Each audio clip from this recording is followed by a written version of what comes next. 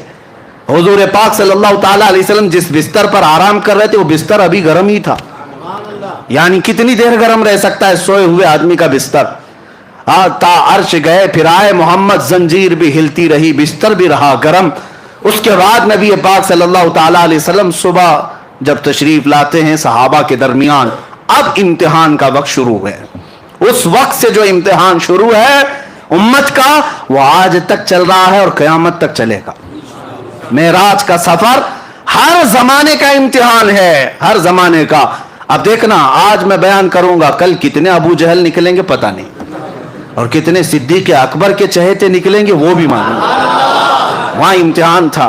اب حضور صلی اللہ علیہ وسلم اپنے معراج کا سفر بیان کرنے لگے۔ صحابہ بھی تھے، مکہ کے مشرکین بھی تھے، کفار بھی تھے، سب کے سامنے جب حضور نے بیان کیا میں مسجد حرم سے بیت المقدس گیا۔ بیت المقدس تو سب کو پتا ہے، آسمانوں کا سفر اس وقت کوئی نہیں کیا تھا، لیکن بیت المقدس تو گئے۔ لیکن بظاہر نبی پاک صلی اللہ علیہ وسلم نے اپنی زندگی میں یعنی پیدل سفر کر کے کبھی حضور بیت المقدس ایک بار بھی نہیں گئے، صرف معراج کی رات گئے، اس سے پہلے بھی نہیں، اس کے بعد بھی کبھی گئے نہیں۔ حضور صلی اللہ تعالیٰ علیہ وسلم ایک ہی بار معراج کے سفر میں بیت المقدس گئے۔ جب سب کو سنایا اور اس کے بعد نبیوں کی امامت کا واقعہ، پھر آسمانوں کا سفر، پھر اس کے بعد سدرۃ المنتہا، پھر عرش و کرسی، پھر مقام رب ذوالجلال، وصال کی لذتیں سنائے۔ اب جس کو ماننا تھا انہوں نے مان لیا، جس کو کچھ پوچھنا تھا انہوں نے پوچھ لیا، اور جس کو انکار کرنا تھا وہ ٹھٹا مار کر بھاگنے لگے۔ اسی محفل سے سب سے پہلے چیخ مار کر کے جو بھاگا تھا وہ ابو جہل تھا۔ اس نے کہا کہ یہ سب من گھڑت قصے ہیں، اس نے برے برے الفاظ کہے کہ بہک گئے، دماغ میں فلاں آ گیا فلاں آ گیا، اور نکل کر کے اس نے سوچا کہ اب یہ واقعہ بہت اچھا ہے ڈیمیج کرنے کے لیے، ہاں لوگوں کو بتاؤں گے دیکھو ایسے ایسے قصے بیان کر رہے ہیں، ہو ہی نہیں سکتا ایسے، کون مانتا ہے ایسے واقعات کو؟ اس زمانے میں جب سائنس ہی نہیں ہے، نہ کوئی راکٹ ہے، نہ کوئی پلین ہے کہ اڑ کر کے چلا جاتا، کچھ نہیں ہے۔ ابو جہل جب باہر نکلا تو سب سے پہلے ملاقات ابو بکر صدیق سے ہی ہوئی۔ حضرت ابو بکر صدیق محفل میں نہیں تھے جب حضور معراج کا واقعہ بیان کر رہے تھے، نہیں تھے، باہر تھے، آ رہے تھے کہیں سے۔ ابو جہل پکڑ لیا اور کہا ابو بکر ایک بہت اچھی خبر ہے۔ کہا کیا ہے؟ کہا مکہ میں ایک شخص آیا ہے اور وہ کہہ رہا ہے رات کے وقت وہ مسجد حرم سے اٹھا اور مسجد اقصیٰ چلا گیا ایک ہی رات میں، کیا ایسا ممکن ہے؟ حضرت ابو بکر نے کہا ایسا کیسے ہو سکتا ہے، ایسا اتنا لمبا سفر 1400 کلومیٹر کا ایک رات میں کون کیسے کر سکتا ہے؟ وہ بھی اس وقت زیادہ سے زیادہ تیز رفتار اونٹ کی سواری تھی، اس کے علاوہ کوئی سواری نہیں، ایسا کیسے ہو سکتا ہے؟ تو ابو بکر صدیق نے جیسے ہی یہ جواب دیا ابو جہل ہنسنے لگ گیا زور سے۔ حضرت ابو بکر صدیق کو شک ہوا، پوچھا کون کہہ رہا ہے یہ بات، کون کہہ رہا ہے؟ ابو جہل نے کہا ابھی تو صرف میں نے مسجد اقصیٰ تک کی بات کی، وہ تو اور آگے کی بات کر رہا ہے۔ تو حضرت ابو بکر صدیق نے کہا کہ اور کون کہہ رہا ہے؟ ابو جہل نے کہا تمہارا سب سے قریبی دوست محمد صلی اللہ علیہ وسلم۔ حضرت ابو بکر صدیق کہتے ہیں سن ابو جہل، تو بیت المقدس تک کے سفر کی بات کر رہا ہے، اگر میرے محبوب ساتوں آسمانوں کی بات کریں تب بھی میں مان لوں۔ ابھی اس نے کہا نہیں تھا کہ ساتوں آسمانوں کے سفر کی بھی بات ہے، خود سے صدیق اکبر نے کہا اگر میرے آقا ساتوں آسمانوں کی بھی بات کریں تب بھی میں حقیقت کو تسلیم کروں گا، اس لیے کہ میرا محبوب وہ ہے جس کو ساری دنیا امین و صادق کہتی ہے۔ حضرت ابو بکر نے جب یہ کہا تو ابو جہل چہرہ لٹکا کر کے بھاگ گیا اور اس کا کام نہیں ہوا۔ حضرت ابو بکر صدیق فوراً آئے، مجلس رسول ابھی قائم تھی، حضور صلی اللہ تعالیٰ علیہ وسلم ابھی تشریف فرما تھے، لیکن حضرت ابو بکر جب آئے تو اس وقت تک تو ابو بکر ہی تھے۔ جبرائیل امین حضرت ابو بکر سے پہلے آئے مجلس میں اور کہا اے اللہ کے رسول، آپ کا یار غار، آپ کا قریبی دوست ابو بکر آ رہا ہے اور اللہ فرماتا ہے آج سے آپ کے ابو بکر کا لقب صدیق ہے۔ صدیق کسے کہتے ہیں؟ سچ بات کی تصدیق کرنے والا، ہر سچائی کو ماننے والا اسے صدیق کہا جاتا ہے۔ یہ لقب کسی کے باپ نے نہیں، خود اللہ رب العزت نے عطا ہے۔ آج جو صدیق اکبر سے جلتے ہیں وہ جل کر کے مریں گے، حضرت ابو بکر کو صدیق کا لقب کسی اور نے نہیں، خود خلاق کائنات نے عطا فرمایا۔ رسول کریم صلی اللہ تعالی علیہ وسلم کے وہ عظیم ساتھی صحابی جنہوں نے اس وقت حضور صلی اللہ تعالی علیہ وسلم کی ہر چیز کو مان لیا جب لوگ انکار کر رہے تھے۔ اب سنیے، اب مزے کی بات یہاں سے، لوگ کیا اسی طرح چھوڑ دیتے؟ حضور صلی اللہ تعالی علیہ وسلم سے کچھ کفار مکہ نے سوالات پہ سوالات کی، کہا اچھا آپ بیت المقدس گئے تھے تو بتائیے بیت المقدس میں کتنے دروازے ہیں؟ آپ بتائیے۔ جو لوگ گئے تھے وہ تو کراس ویریفیکیشن کریں گے، حضور صلی اللہ تعالیٰ علیہ وسلم کے بارے میں انہیں معلوم تھا، کبھی حضور گئے نہیں ہیں، تو کہا آپ بتائیے بیت المقدس کیسا ہے، مسجد اقصی کیسی ہے؟ نبی پاک صلی اللہ تعالیٰ علیہ وسلم نے کہا آگے آ جاؤ بتاتا ہوں۔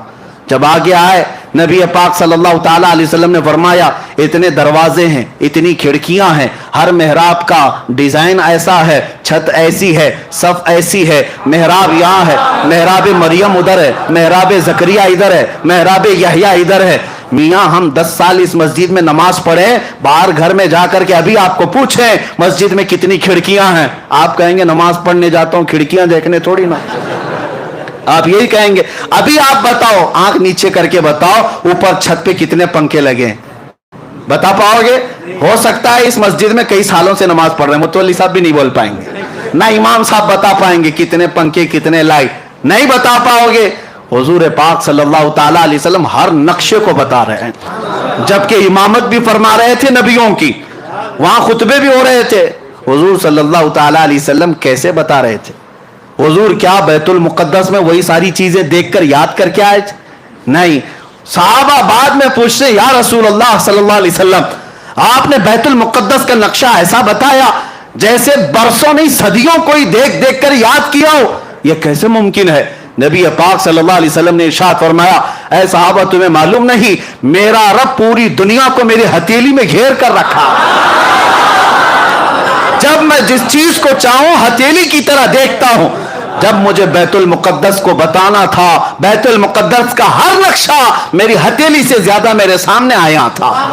اسی لیے سنی کہتے ہیں ہم یہاں سے پکارے وہ وہاں سے سنیں، مصطفیٰ کی سماعت پہ لاکھوں سلام۔ اور یہی تو سنیوں کا عقیدہ ہے، مجلس یہاں سجاتے ہیں دیکھتے میرے آقا مدینے سے بھی، اور میں تو اکثر مجلس ذکر میں سب سے پہلے یہ شعر پڑھتا ہوں، ہم اس لیے یہ مجلس سجاتے، یہی شعر میں سب سے پہلے پڑھتا ہوں، وہ آئیں گے آتے ہوں گے ابھی آئیں گے، وہ آئیں گے آتے ہوں گے ابھی آئیں گے، یہی سوچ کے ہم نے محفل کو سجا رکھا ہے۔ کوئی محفل میرے آقا کی نگاہوں سے پوشیدہ نہیں ہے۔ بیت المقدس کا ہر نقشہ ان کو جب بتایا تو کیا کہتے ہیں، اس کے علاوہ جواب کیا تھا؟ دم بخود رہ گئے۔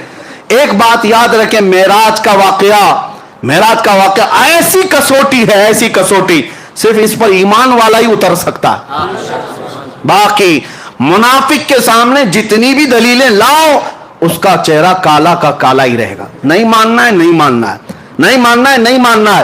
آپ کو کیا لگتا ہے یہ جتنے باہر سن رہے ہوں گے دور سے، ہم میری ریکارڈنگ سنتے ہیں، اور اس کے بعد پھر غلط غلط میسج بھیجتے ہیں، یہ کہاں سے ثابت، وہ کہاں سے ثابت. ہم تو یہی کہتے ہیں الحمدللہ ہمارے نصیب سے ثابت ہے. مصطفیٰ کی محبت کا چشمہ لگاؤ، سب اجلا ہی دکھے گا. اور تم نے پہلے سے منافقت کا لال چشمہ پہنا ہے، اجلے کو بھی دیکھو گے لال ہی دکھے گا. چشمہ اتارو، غلطی چشمے کی ہے. جیسا چشمہ لگاؤ گے ویسا نظر آئے گا. اعلیٰ حضرت کی نظروں سے دیکھو، غریب نواز کی نظروں سے دیکھو. میرے آقا کو دیکھنا ہے، غوث اعظم کی نظروں سے دیکھو. اور کتوں کی نظروں سے دیکھو گے، منافقین کی نظروں سے دیکھو گے، میرے آقا کیسے نظر آئیں گے. اور تم جو بھونکتے ہو نبی امتیوں کے برابر تھے، تو تم ابو جہل کا چشمہ لگائے ہو، ابو جہل کو ویسی نظر آتے تھے. ابو لہب کا چشمہ لگائے ہو، تمہیں وہ سارے چشمے مبارک، ہمیں صدیق اکبر کی آنکھیں مبارک. ہاں، حسان بن ثابت کی نظروں سے دیکھو، پھر دنیا پکار کر کہے گی وَأَحْسَنُ مِنْكَ لَمْ تَرَ قَطُّ عَيْنِي وَأَجْمَلُ مِنْكَ لَمْ تَلِدِ النِّسَاءُ. یا رسول اللہ، آپ سے زیادہ حسین میری آنکھوں نے دیکھا ہی نہیں، آپ سے زیادہ خوبصورت کسی ماں نے جنا ہی نہیں. میرے عزیزوں، دیکھنے کے لیے نظروں کی بھی بات ہے. کیا میں یہ جھوٹ بات کہہ رہا ہوں؟ چشمہ جیسا لگاؤ گے ویسا لگے گا. کوئی بیچارے کالا چشمہ دن میں لگا کر کے آئے اور کہتے اتنی جلدی رات ہو گئی، جبکہ دوپہر کے 12 بج رہے تھے. قصور سورج کا نہیں تھا، قصور ان کے چشمے کا تھا. چشمہ کالا اتارو، سورج صاف نظر آئے گا. اسی لیے میرے آقا کو دیکھنا ہو تو یہ بغض کا چشمہ اتارو، بریلی کا چشمہ لگاؤ، عشق مصطفیٰ کا چشمہ لگاؤ، پھر دیکھو مقام مصطفیٰ نظر آئے گا. تم ادھر ادھر کی کہتے رہو کہ حضور کو یہ نظر نہیں آتا، وہ نظر نہیں آتا، یہ سب تمہارے چشمے کا قصور ہے. بریلی کا چشمہ لگاتے ہی زبان کہنے لگتی ہے سرور کہوں کہ مالک و مولا کہوں، باغ خلیل کا گل زیبا کہوں تجھے. حیران ہوں میرے شاہ میں کیا کیا کہوں تجھے، لیکن رضا نے ختم سخن اس پہ کر دیا. خالق کا بندہ خلق کا، نظروں کی بات ہے، نظروں کی بات ہے. منکرین کا کوئی علاج نہیں ہے میرے عزیزوں. ہاں، شیخ سعدی رحمت اللہ علیہ فرماتے ہیں حاسد کا علاج کیا ہے، حسد کرنے والے کا علاج کیا ہے. شیخ سعدی سے پوچھا گیا، سب کا علاج کچھ نہ کچھ ہے، کوئی دوا ہے، کوئی نسخہ ہے، کوئی تربیت ہے. شیخ سعدی سے پوچھا گیا حاسد کا علاج کیا ہے. فرماتے حاسد کا علاج یہ کہ مر جائے، موت ہی علاج ہے. مرنے سے پہلے تک وہ سدھرے گا نہیں. ہاں، موت علاج ہے، اس سے پہلے اس عادت سے چھٹکارا ممکن نہیں ہے. اب سنو، حضور پاک صلی اللہ تعالی علیہ وسلم نے بیت المقدس کے پورے مناظر بتا دی. اب مکہ کے کچھ کفار آئے اور کہا اچھا آپ بیت المقدس تک گئے. کہاں سے گئے؟ مسجد حرم سے بیت المقدس تک گئے. اب سنیے، ان لوگوں نے کہا کچھ ہمارے عرب کے قافلے بھی اس سفر پہ گئے ہیں، اس راستے سے کچھ قافلے بھی گئے ہیں. اب محمد عربی صلی اللہ علیہ وسلم آپ بتائیے کیا ان قافلوں میں سے کوئی قافلہ آپ کو نظر آیا؟ حضور پاک صلی اللہ علیہ وسلم نے فرمایا ہر قافلہ نظر آیا. فرماتے ہیں 3 قافلے گئے ہیں تمہارے یہاں سے.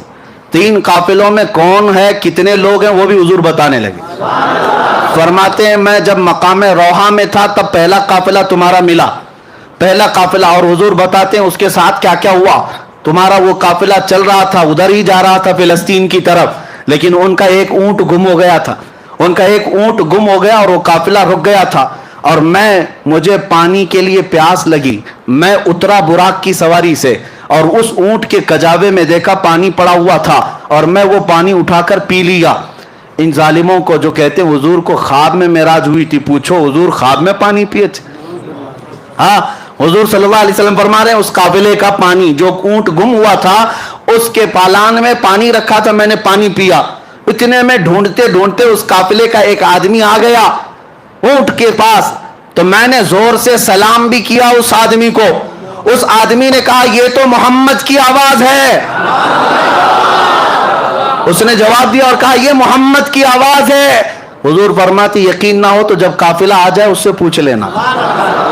ایک قافلہ، فرماتے ہیں دوسرا قافلہ مقام ذی فجا، یہاں پر میں نے دیکھا. دوسرا جو تجارت کا تمہارا قافلہ گیا ہے اس کے ساتھ کیا ہوا وہ بھی میں بتاتا ہوں.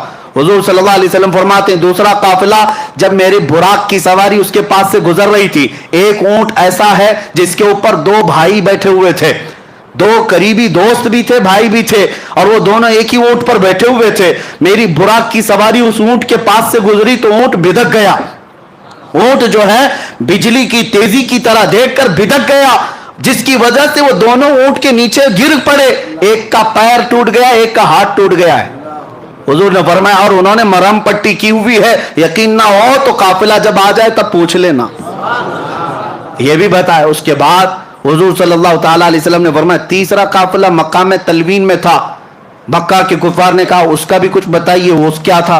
حضور صلی اللہ علیہ وسلم فرماتے ہیں اس قافلے میں سب سے آگے ایک لال دھاری والا اونٹ چل رہا ہے، اور سب سے آگے اس کے پیچھے کالی دھاری والا اونٹ، اور پورے سفر میں یہی دو اونٹ سارے اونٹوں کی لیڈنگ کر رہے تھے، قیادت کر رہے تھے۔ اور یقین نہ ہو تو پوچھ لینا ان دو اونٹوں کے علاوہ قیادت میں ان کے پاس کوئی اونٹ نہیں تھا، یہ سب سے اچھے اونٹ تھے، اس پر سواری کرتے ہوئے جا رہے تھے۔ مکہ کے کفار اتنی روشن باتیں سن رہے ہیں، یہ کوئی کہانی تو نہیں ہو سکتی، اور ظاہر سی بات ہے کراس ویریفیکیشن کرنے کے لیے وہاں موجود ہے، ابھی وقت ہے۔ نبی پاک صلی اللہ تعالی علیہ وسلم نے فرما دیا تو کیا یہ اسی طرح کی باتیں تھی؟ ہاں، سیٹنگ والی باتیں تو نہیں ہے کسی بابا کی کہ پہلے سے ساری سیٹنگ کر لے۔ میرے عزیزو، نبی پاک صلی اللہ تعالی علیہ وسلم نے بیان فرما دیا، اور اس کے بعد ان لوگوں نے یہ بھی پوچھا اچھا جب اتنی علامتیں آپ نے بتا دی ہیں تو ابھی یہ بھی بتا دی یہ قافلے واپس کب آئیں گے، یہ قافلے واپس کب آئیں گے؟ اللہ اکبر، میں کبھی کبھار سوچتا ہوں وہ کفار مکہ کا عقیدہ یہ تھا کہ حضور یہ بھی جانتے ہیں کہ کب لوٹیں گے، کہاں ہیں یہ بھی جانتے تھے، اسی لیے تو بار بار حضور سے پوچھتے تھے، حضور سے پوچھتے تھے، اور ان کا عقیدہ تھا کہ حضور غیب جانتے ہیں۔ اب حضور نے وہ بھی بتایا اچھا تم یہ پوچھ رہے ہو، سنو، پہلا قافلہ سورج نکلتے ہی آ جائے گا، کل سورج کے نکلتے ساتھ پہلا قافلہ مکہ میں پہنچے گا، دوسرا قافلہ عین نصف النہار دوپہر کے وقت آ جائے گا، تیسرا قافلہ سورج کے ڈوبتے ساتھ ہی آ جائے گا، جیسے سورج ڈوبے گا قافلہ آ جائے گا۔ مکہ کے کفار کہنے لگے اتنی بڑی بڑی باتیں، کیا کیا محمد صلی اللہ علیہ وسلم نے کی؟ پورے جتنے تھے سارے گرو گھنٹال مکہ کی چوٹیوں میں جا کر بیٹھ گئے، پہاڑوں پر جا کر بیٹھ گئے کہ اب تو دیکھنا ہی ہے کہ قافلے آتے بھی ہیں یا نہیں آتے۔ اللہ اکبر، حدیث میں موجود ہے سب کے سب جا کر رات بھر بیٹھے رہے، ان کو دیکھنا تھا، رات بھر بیٹھے رہے، سورج نکلنے کو قریب تھا، سب کی گردنیں اونچی، ایک طرف سورج کے نکلنے کو دیکھ رہے، دوسری طرف کہاں سے آنے والا ہے، کون سا قافلہ ہے۔ صحابہ بھی گئے ہوئے تھے، صحابہ بھی گئے ہوئے تھے، کیونکہ جہاں ہجو کرنے والے ہوتے ہیں وہاں تعریف کرنے والے بھی پہنچتے ہیں۔ میرے آقا کے عشاق کسی میدان میں پیچھے نہیں رہتے، جہاں تم بھونکو گے اور ہم اپنے نبی کے پرچم لہرائیں گے۔ حضور پاک صلی اللہ تعالی علیہ وسلم کے عشاق پہنچے ہوئے تھے، صحابہ تھے۔ اب سورج نکلنے لگا، سورج کی پہلی روشنی پڑی تو سب تو سورج کی طرف دیکھ رہے تھے، کسی کافر نے زور سے پکار کر کہا وہ دیکھو سورج طلوع ہو گیا۔ صحابہ نے، اس میں دوسرے ایک صحابی نے پکار کر کہا تو صرف سورج دیکھ رہا، وہ دیکھ اونٹ سے قافلہ بھی آ گیا۔ اس کا جملہ بھی ابھی کمپلیٹ نہیں تھا کہ پہلا قافلہ مکہ میں آ رہا تھا۔ سب نے دیکھا، اور اس کے بعد اب کیا چاہیے تھا، اب کیا چاہیے تھا؟ قافلہ جیسی آیا کچھ تو بغلیں کھجاتے ہو گئے، یہ تو جادو ہے، کہا یہ تو جادو ہے، اتنا بڑا کیسے ہو سکتا ہے، یہ جادو ہے۔ اس کے بعد جب وہ آیا قافلہ تو سب سے پہلے ان کو پکڑ کر کے لوگوں نے پوچھا کیا تمہارا فلاں آدمی ہے، ایک اونٹ گم ہوا تھا؟ ان لوگوں نے کہا تم کو کیسے پتا اونٹ گم ہوا تھا، ہم تو اتنے لمبے سفر سے آ رہے ہیں۔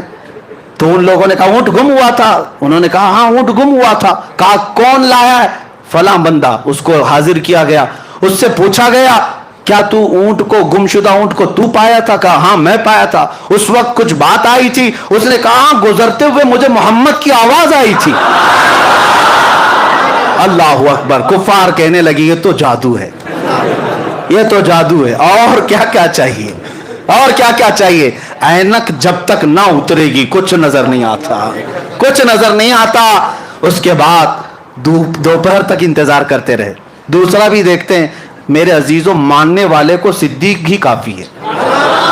جس کو ماننا تھا بغیر کچھ علامت کے، بغیر دلیل کے کہا یا رسول اللہ صدقت یا رسول اللہ، آپ نے جو کہا ہے اللہ کے حبیب سچ کہا ہے، سچ کہا ہے۔ ماننے والے کو سب حضور کا چہرہ ہی کافی ہے، حضور کی زبان ہی کافی ہے، لیکن دیکھنے والوں کو ابھی پیٹ بھرتا نہیں۔ اور دلیل چاہیے اور دلیل چاہیے. دوپہر تک بیٹھے رہے. دوپہر ہونے کے بعد کہا دیکھتے ہیں قافلہ آتا ہے کہ این دوپہر ہوئی دوسرا قافلہ بھی انٹر ہوا. اور جیسے ہی وہ قافلہ آیا گردنیں اونچی کر کر کے دیکھ رہے تھے قافلے میں آنے والا ایک ہاتھ میں پٹی باندھا دوسرا پیر میں پٹی باندھا. کہا محمد کا جادو ہے. نعوذ باللہ من ذالک. وہ بھی علامت نظر آ گئی. لیکن کچھ کو ماننا تھا مانے اور کچھ جو ہے شام تک بیٹھیں گے تیسرا بھی دکھتا ہے کہ نہیں, تیسرا قافلہ بھی آتا ہے کہ نہیں. اب میں آپ کو میرے مصطفیٰ کا معجزہ بتاؤں, حضور کی شان بھی بتاؤں. تیسرا قافلہ جس کے بارے میں میرے آقا نے بشارت دی تھی مکہ میں کہ تیسرا قافلہ جس کی قیادت ایک سرخ دھاری دار اونٹ اور ایک کالے دھاری دار اونٹ کر رہے ہیں, دونوں سب سے آگے چل رہے ہیں, واپس آئیں گے بھی تو وہی دو اونٹ سب سے آگے ہوں گے.